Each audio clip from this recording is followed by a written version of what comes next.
Hello નમસ્કાર વિદ્યાર્થી મિત્રો નમસ્કાર. તો બધા વિદ્યાર્થી મિત્રોનું ઉજા ક્લાસીસ ચેનલમાં સ્વાગત કરું છું. તો વિદ્યાર્થી મિત્રો, આજનો વિડીયો છે તે ધોરણ 9માં વિષય ગણિતમાં પ્રકરણ નંબર 4 દ્વિચલ સુરેખ સમીકરણમાં સ્વાધ્યાય 4.1 નો વિડીયો છે.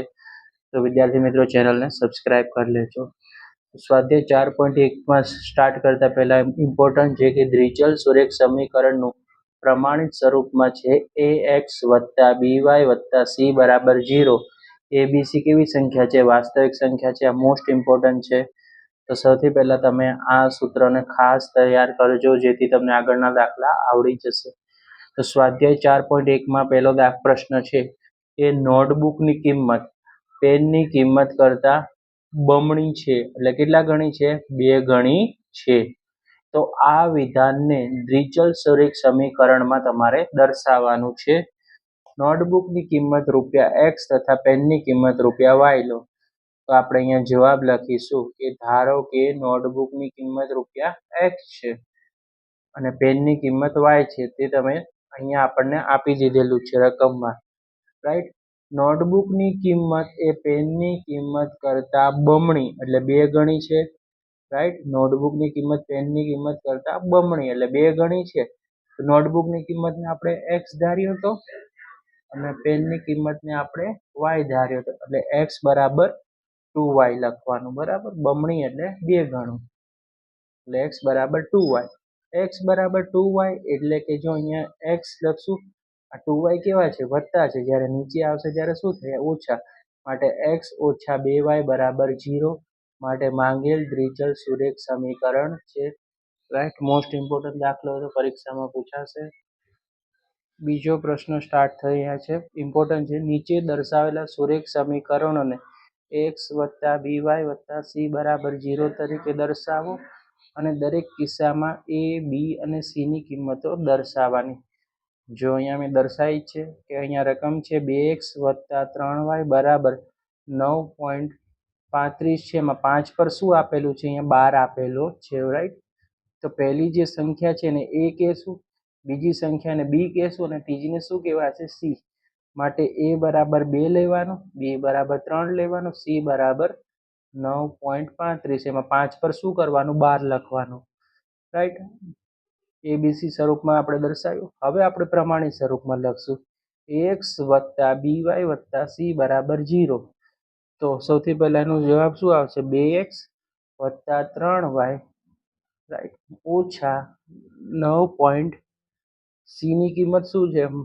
તો કે 9.35. 12 બરાબર 0. બીજું છે x - y ના છેદમાં 5 ઓછા 10 બરાબર 0. તો હવે x ઓછા y ની જગ્યાએ તમે 1 પણ લખી શકો છો. તો x ઓછા 1/5 ઓછા 10 બરાબર 0. તો હવે તમે અહીંયા લખી શકો છો x એટલે 1, a બરાબર 1, b બરાબર -1/5 અને c બરાબર -10 છે. તે તમે અહીંયા લખી શકો છો. ત્રીજું છે -2x + 3y બરાબર 6. તો a બરાબર -2, e બરાબર 3 અને c બરાબર કેવા છે? અહીંયા +6 છે. જ્યારે નીચે લખીએ ત્યારે શું થઈ જશે? -6. હવે ને આપણે પ્રમાણિત સ્વરૂપમાં લખીએ તો ax + by + c બરાબર 0. ax એટલે પહેલી સંખ્યા, a બરાબર -2x લખવાનું, by એટલે +3y લખવાનું અને c ની કિંમત શું આવશે? -6 લખશું, બરાબર 0 છે તે તમારે લખવાની રહેશે. હવે x બરાબર 3y. તો x ઓછા 3y બરાબર 0. હવે પહેલી કિંમત હોય a બરાબર 1 લખો, b એટલે -3 અને c બરાબર 0, રાઈટ. પાંચમો દાખલો છે 2x ઓછા 5y. તો પ્રથમ જે કિંમત છે a એટલે 2 લખવાનું, b એટલે -5 ની જગ્યાએ આપણે શું લખવાનું? નીચે +5 લખશું અને c બરાબર 0.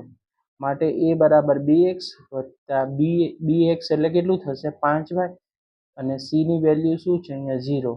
માટે પ્રમાણિત સ્વરૂપ આપણને મળ્યું 2x + 5y + 0 બરાબર 0.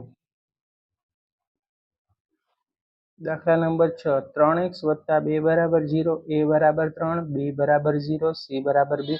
આ પ્રમાણિત સ્વરૂપ છે ax વત્તા by વત્તા c બરાબર 0. ax એટલે 3x, by એટલે 0y કે b ની કિંમત 0 છે અને c બરાબર 2 બરાબર 0. હવે છે સાતમું y માઇનસ 2 બરાબર 0, ax વત્તા by વત્તા c બરાબર 0. એની કિંમત 0 છે, રાઈટ. એની કિંમત શું છે? અહીંયા 0 છે. b ની કિંમત કેટલી આવશે વિદ્યાર્થી મિત્રો?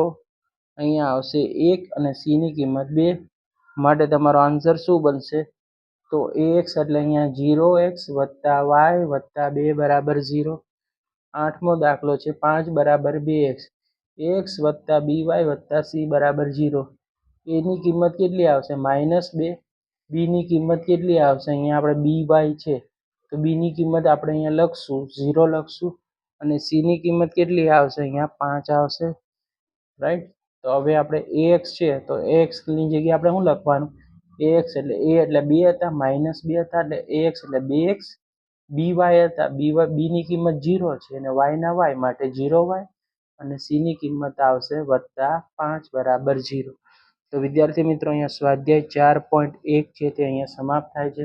વિડીયો પસંદ આવે તો વિડીયોને લાઈક કરી દેજો, ચેનલને સબસ્ક્રાઇબ કરી દેજો અને વિડીયો તમારા મિત્રો સુધી શેર કરી દેજો.